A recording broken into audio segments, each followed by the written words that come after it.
Hello, everybody. Welcome to Talk About Houses. I'm Todd. I'm Oana. What we did is we went back to the Wayback Machine and we pulled a video from 9 years ago. And the reason why we did it was because we received some criticism that we don't know what we're talking about, and we don't have a good handle on what's actually happening with these esoteric things that are not measurable in the real estate market.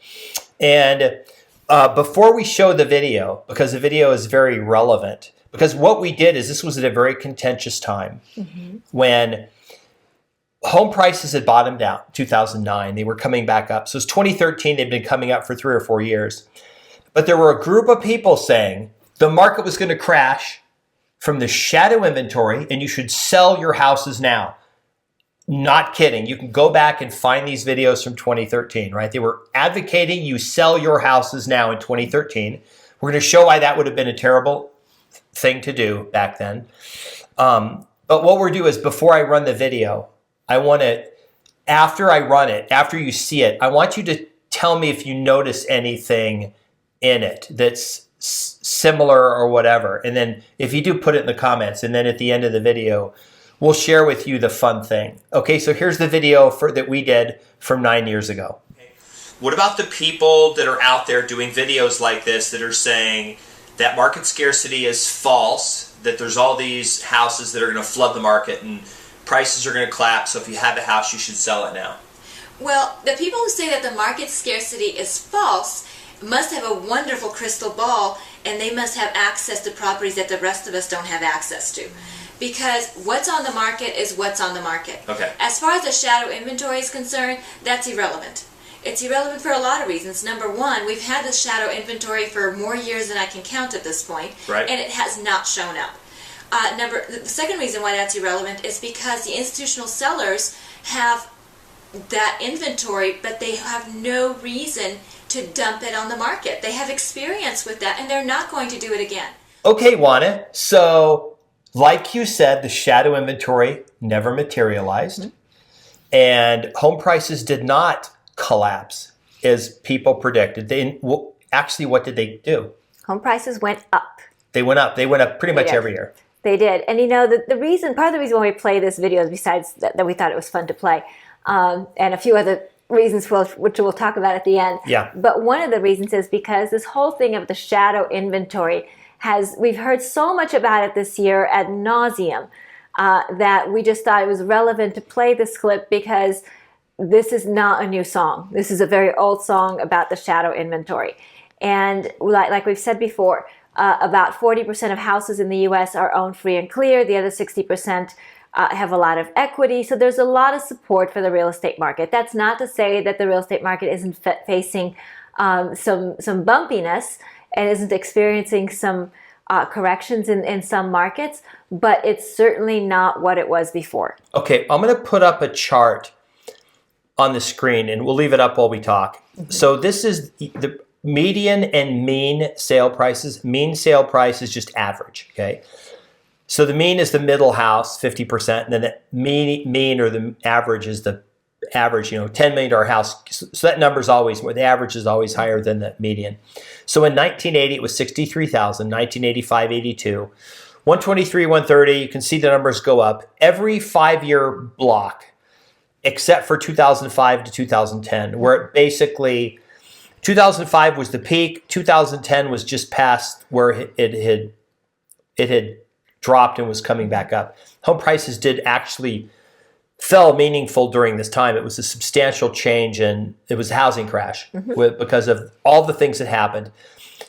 We're not going to go into all those things that caused the market to crash because those things don't exist today. That was the subprime lending, excess inventory, and all those things, and high interest rates of all the previous people that had bought, meaning they'd bought homes higher than the rental rates. So that doesn't exist today. And if you look at this, and you were one of those people in 2013 who went and sold your house, you maybe bought it in 2009 and you sold it in 2013 because you were told that the market was going to crash, you should sell your house and wait for it to go down. Well, it's not ever going back to you. The only way to get a house at 2013 prices is time machine. Right. So if you look at this chart, this is tracking housing in the US over 40 years, which is a long time, but it kind of gives you perspective, right? Because most mortgages are either 15-year mortgages or 30-year mortgages. So this gives you perspective that when you buy your house, then you're fixing your cost for your housing for the foreseeable future. You're getting tax benefits, you're building equity, and you can see that if you're not making any additional equity payments, and if you're keeping the house for 30 years and paying the whole 30 years on that mortgage, over the course of 30 years, you've saved money because you have fixed your housing cost, you got the tax benefit, and you can see the appreciation over 30 years. Now, year over year, housing does do this. That's true. But over the long term, which is what real estate is, it's a long-term investment. Over the long term, real estate over the last 40 plus years has gone up in value with very little exception. Yeah. Another thing that I want to point out is if, the first house I ever bought was in 1987. And I think you bought your first house about that same time. 1990 was the first house I bought. Okay. What did you pay for that house? $121,300. And that's almost exactly what the median is. The median in the U.S. was 123.9. That was in Reno, right? Yes. Okay, I bought my first house in Pensacola, Florida for $55,000. About $55,000 in 1987 on it. With it, I think it was a 10 or 12% rate because our monthly payment was $500. It was like $5 something a month. It was either $500 or $550. No, I think it was $550. It was $550 a month, which was quite a bit back then. It was basically what I would pay for rent at the time. I think that's the reason why we did it. We didn't put any money down. We used VA. And we bought it, paid cash for it. Now, if I don't have the house anymore, but if I did have the house, I'm guessing it would be worth $300,000 in Pensacola. And I'm also guessing that if I still had a mortgage on it, which I would have paid off already, but making a payment today of $500 would be easy to make. Right. Well, not only that, but remember, you would have refinanced that mortgage at some point along the way to a lower interest rate, and you would have probably paid off that mortgage early. Certainly would have paid it off early. The people who bought houses in most of the last 6 years have under 3%. I actually know somebody who has an under 2% rate, and he will never sell the house. Actually, a lot of these people, and we know from comments on the videos, won't be selling the houses. Right, and this is kind of something that we've talked about over the course of many videos, is that there are certain groups of people that will be hanging on their properties for a very long time.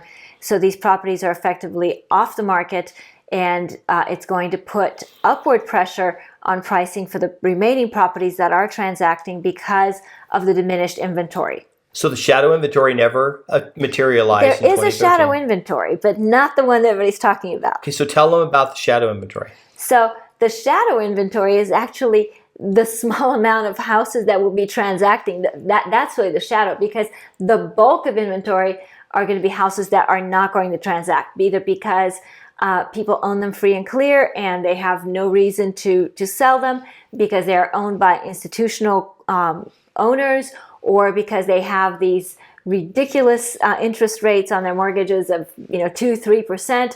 And again, it doesn't make sense to sell these properties. So when you put all these properties together, then you can either call these properties the shadow inventory that is never going to transact, or never is a long time, but are highly unlikely to transact anytime soon, or the actual properties that are still remaining that will transact, but those numbers are diminishing every time an institutional purchaser purchases a property, or somebody buys a property cash and that sort of thing, because we are not building sufficient amount of homes. Okay, that's the big problem. To compensate for the homes that are being taken off the market and that are not likely to return to the market on a regular cycle the way regular properties do. Okay, that I think that everyone got caught up in interest rates, short term. Interest rates is a short term phenomenon. It's not a long term thing, and people that bought into the housing crash thing, that were going to sell their house in the next year, a lot of them rushed to put their house on the market. So you saw this inordinate increase in houses on the market. We've already seen in Vegas over the last month, the number of homes on the market has decreased by about 10%. It's actually less homes on the market now than there were a month ago. Right, which is normal because remember, we've talked about this time of year. Right. Sellers say, hey, we've got Thanksgiving, we've got Christmas, we've got family, we've got all these things going on. We're going to take the house off the market. We'll come back on the market January, February, and we'll go ahead and catch the wave of the spring buying season. Now, I don't know if in 2025, if home prices are going to be substantially more than they are now, but I would bet by 2030 they are. I would by 2035 they are. And, if you're trying to buy a house like this, trying to take advice, because the question I get is, it's a good time to buy. Well, if you'd asked me that in 2010, I would have said, how many houses can you get? Like, you should buy every house you get your hand on, because if you'd gone out and bought houses for $200,000, they're worth double that now, right? You'd made a lot of money. That's right. A lot of money. So, anyway, so now, has anybody noticed a similarity between this video and the video we did 9 years ago? And do you want to give me a hint? So, if you're thinking of selling a house, perhaps you should consider using our services so I get a new wardrobe. Okay. So Oana is wearing are they the same pants? Same pants. Okay, Oana's wearing the exact same everything. The shirt and the pants. Now, I was wearing slacks and I'm wearing jeans right now. And then I'm still wearing a polo shirt, but it's a different, because that one I had to get rid of because it was pretty bad. Oana, no kidding, is wearing the exact same clothing. We actually had to go...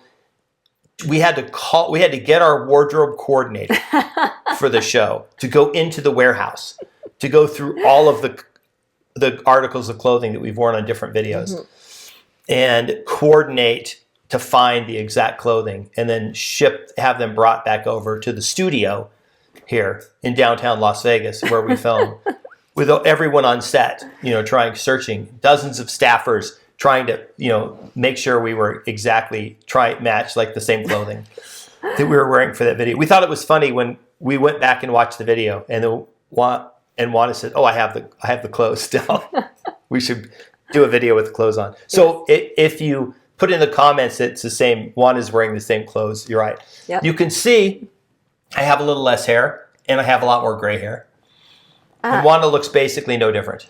That's the right answer. Oana looks basically the same as she did about a decade ago. What's even better is if you go back to our videos from 2008 or 9, I think it's the first ones we made, you can see a definite, a substantial difference. I think you're much younger, a couple decades younger. You're losing points right now. Okay. Anyway, and I'm much younger too. We're both the same, much younger at this time. Anyway, but I thought it was important to show that clip because we're pretty consistent in our analysis based on measurable factors that we can control and not buying into hyperbole of bad things happening, because we literally went through this 2012 and 13. You can see how many videos we did and even our market updates where people were saying the market was going to crash. It was going to crash. It was called the second crash. It crashed, and then it was going to crash because the shadow inventory was going to crash it. And we're like, we don't think that was going to happen. We couldn't see anything that was causing that to happen, and we had no inventory. And people made videos saying that it was false scarcity. The scarcity was false. Well, so the scarcity isn't false. It's real. And the low inventory is real. The inventory will increase in the spring. I promise. Will increase in the spring. And there'll be more sales in it. And this is the thing. You won't see any news publication say sales are up 24% over the last 6 months. Because they were very happy to say, oh, sales are down 24%. And then people see that and they think home prices are down 24%. But no, total number of sales are down. Right. But they won't talk about how many sales are up from now until 6 months from now, because they will be more sales in 6 months. Happens every year. So springtime, we're going to see increased inventory. We're going to see increased transactions. What the values will do, that's anybody's guess. Right. But could go up, could go down, could stay the same. We don't know. A lot of it, we all know, depends on what the Fed does regarding interest rates, which we are all pretty certain that the interest rates are going to continue to tick up a little bit. I don't expect they're going to go up a whole lot more. They just had a disagreement now. Now, some of them are saying they need to have smaller increases over a longer period of time Right. than a large one. So they don't even know what they're trying to do because they're not really sure if inflation's actually decreasing or not. Right. So I think, personally, I think that they're going to pull back on the 0.5 and 3/4 point increases. I think they're going to lean more toward smaller increases, both to level out the housing market a little bit and to not be in this position where they're having to throttle everything back and reverse course 180 degrees as the economy does poorly.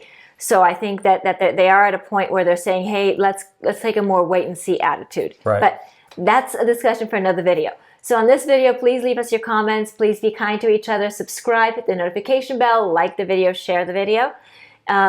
Wardrobe suggestions are welcome. Yeah. And if you have a house that you need to sell in Vegas, please give us a call because that's what we're really good at. We're good at selling your house. Absolutely. But we're not going to tell you the market's going to crash, sell your house. No. That's irresponsible, I think. Correct. Okay. So we'll see you on the next video. All right. Bye. Bye.